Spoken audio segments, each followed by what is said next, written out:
My god, do I love stop-motion animation. Whether it's a blockbuster movie or a smaller-made video here on YouTube, I genuinely can't take my eyes off of it. Seriously though, the amount of times I've watched the LEGO Black Ops video or any of the LEGO Batman videos as a kid is absolutely criminal. So when I found out that there'd be a brand new indie horror game completely made in this style, I borderline went feral. The Midnight Walk is a horror adventure game developed by Moonhood as their studio debut. You play as a character called the Burnt One and befriend a little clay guy named Potboy. Together you solve puzzles, run from monsters, and bring warmth back to the world while walking down the Midnight Walk. Now, what's so special about this game is that it's entirely practical. The production team made over 700 sculptures out of clay, paper mache, and cardboard, each of them being hand-painted, 3D scanned, and animated to fully bring this dark fantasy world to life. The Midnight Walk was initially released early May on both PlayStation and PC, and since then it's received an overwhelmingly positive review on Steam. This game does also support VR on both platforms, but I wasn't able to test this out, and after fully playing through the game a couple of times, I can only imagine how good it is in VR. There are 16 total achievements, and they can be separated into 3 different categories: collectibles, story progression, and miscellaneous. We'll talk more about those later, but without wasting any more time, let's get into it. You start the game waking up in a coffin without the ability to see or hear, like a certain historical figure. These little gremlins give you their eyes and ears, and the game teaches you how to use them. First, if you close your eyes, you can listen for specific sounds that point you in the right direction or help you find a hidden item. Subscribe.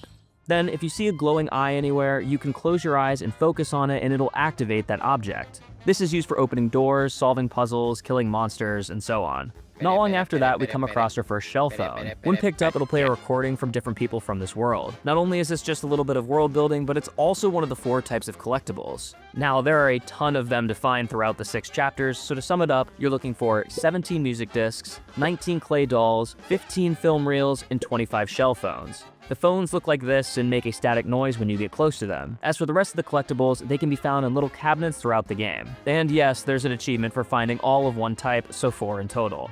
After aimlessly wandering the woods and becoming the #1 enemy of Smokey the Bear, we find a small sculpture on the ground. We reignite his flame, feed him a piece of coal, and for doing this, we get the achievement Firewalk and a new best friend. This is Potboy, and he'll help us to continue to solve puzzles and commit arson throughout the game. The rest of this chapter has you go through small puzzles and dodge creatures called crawlers, but nothing too crazy. However, we do get another achievement for completing it.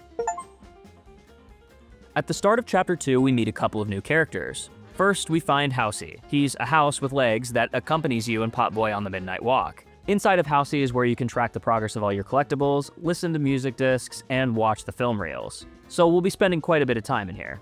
Then we meet the Soul Fisher, who tells you more about the world and story after every chapter. Here, he tells us that someone has taken the sun and explains to us that our journey is to trek to Moon Mountain and reignite it. We then enter a town called Nobodyville. The people here are disembodied heads that are kind of racist to people who have bodies. We don't take kindly to somebody's walking around here with 2 feet. What did he say? That's why the town is called Nobodyville, because there's no bodies. Oh, brother, this guy stinks! The mayor of the town agrees to help us on our journey if we deal with the Mulgrim that terrorizes their village. We agree, and he gives us a matchstick gun before setting off. Even though that this is a gun, it's used less as a weapon and mainly for lighting candles that Potboy can't reach.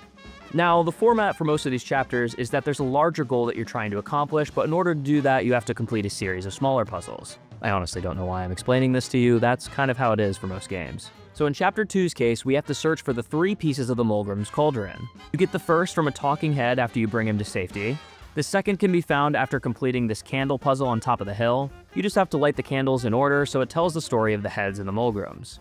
And the last one is found by finding all 3 masks for the Ragdoll's ritual. To do this, you close your eyes and listen for the specific statues that make noise. Also during this puzzle, I was able to get the achievement Shadow Work for spending a total of a minute with my eyes closed, something that Angel Reese does every time she shoots. They say her nickname is 7-Eleven, 'cause she's always open!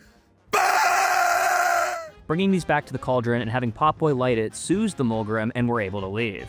When we get back, the heads are happy, so they give us a key that helps us progress through the game. But before we head out, see what I did there? We can get an achievement for going into this side building and decapitating Potboy.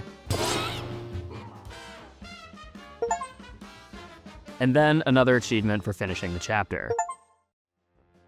In Chapter 3, we come across a snowy mining town called Coalhaven. This place was once heated by a giant furnace in the middle of town, but when somebody stole all the matches, the whole town froze to death. So, in order to relight the furnace, we naturally have to find all the thief's bones. Am I really gonna defile this grave for money?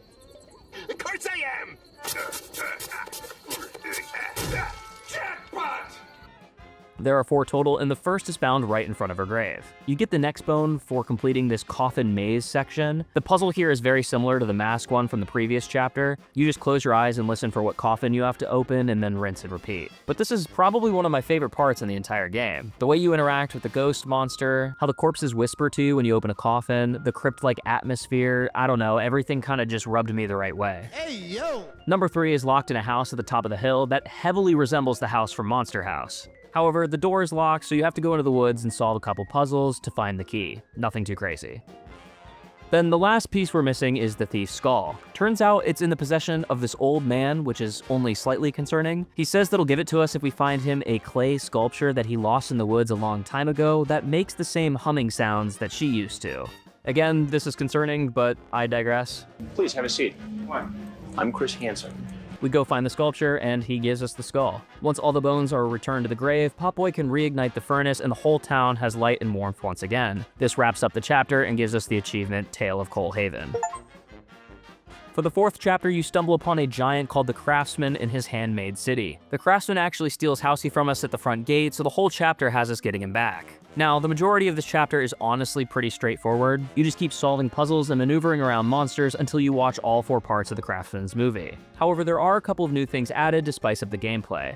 The first new thing were the living statue puzzles. They're like the crawlers from the previous chapters, but you can close your eyes to turn them back and forth between statues and enemies. This would be used to move them around so you can access new areas that you couldn't before. I like these a lot, and they kind of remind me of Weeping Angels, but I don't think they were utilized as much as they should have been. They're only in the very beginning of the chapter for like 2 small puzzles, and I think it would have been cool if they were sprinkled throughout and used in different ways. But the biggest thing that was added in this chapter was the new enemy type, Grinners. They can roam around or act like a statue until you walk in front of them, which is kind of cool. When they see you, they sort of wind up for a short period of time, then fully sprint at you. Outrunning them is entirely out of the question, so to counter them you either have to hide in a cabinet or someplace they can't reach. Or you can use the matchstick gun. If you hit them while they charge at you, it'll stun them, restarting their wind-up time so you can get away. Not only is this super useful, but you can also get the achievement Face Your Fears for doing this.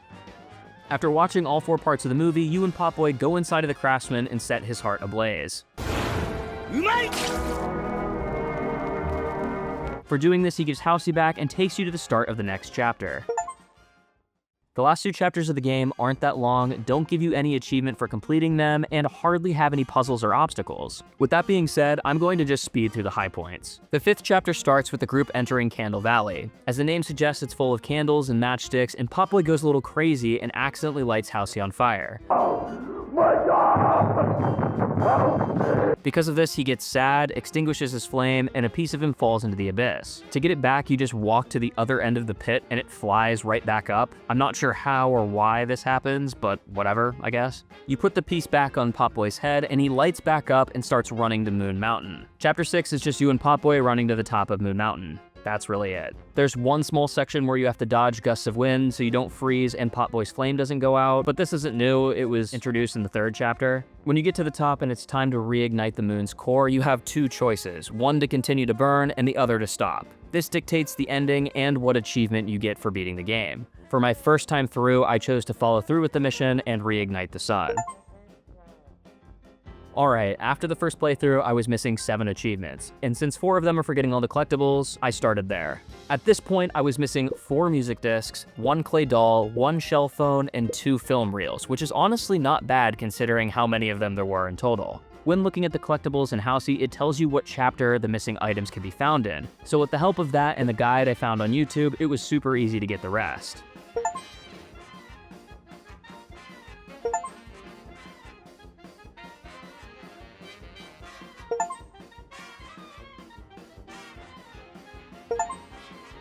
There's also an achievement for spending a total of 10 minutes inside of Housey, and I was able to get this while watching the film reels.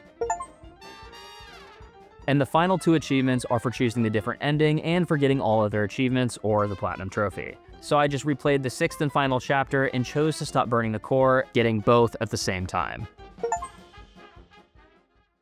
And that is all the achievements for the Midnight Walk. It took me around 7.5 hours to fully 100% the game, which is just under the expected time on howtobeat.com. Overall, the game is great. Every area has its unique look and feel to it, and the character design was absolutely fantastic. It's cool to see that the devs took inspiration from popular works in the medium. For instance, the ragdolls heavily resemble these creatures from Phil Tippett's Mad God, and the reference in the achievement was just perfect. The story was also amazing. It was simple, yet effective, but most importantly, refreshing. There was kind of a moral or something to take away from it at the end, and I'm sure that it's different for everyone, but this is something I haven't been seeing in games that have been coming out recently. Now, this isn't just going to be a glaze fest. I did have a few issues with the game. First and foremost, the lack of gameplay. The puzzles, if you want to call them that, felt more like tasks to keep the player busy until the next lore dump. They aren't challenging and they just feel repetitive. A lot of them are just repackaged from previous chapters with little to no change. Kind of like how EA shits out a new Madden game every year. I have $3.74.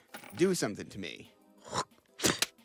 I love you. With all that being said, a $40 price tag seems a little too steep. I know there was a ton of work that was put into this game, so I kinda understand it. I just think it's a little too much for what plays like an interactive movie. All right, that's enough yap. If you've made it to this point in the video, thank you so much for watching. Consider liking, subscribing, all that jazz, and I'll see you guys.